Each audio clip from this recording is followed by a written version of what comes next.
Hello friend, Reena लोकगीत YouTube channel में आप सभी का स्वागत है।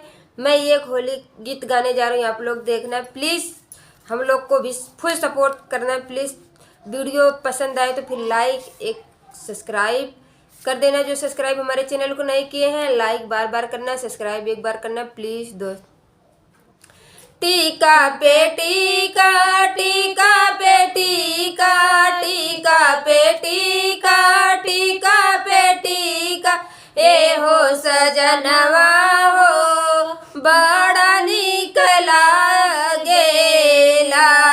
ए हो बलमुआ हो बड़ा निक लागेला, ए हो सजनवा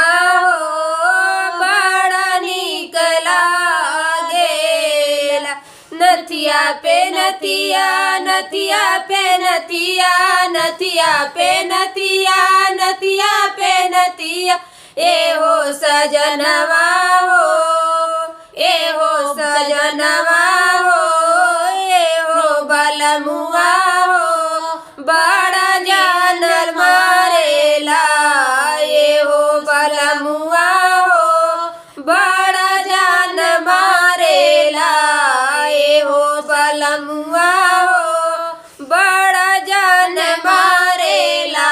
कंगन पे कंगन, कंगन पे कंगन, कंगन पे कंगन,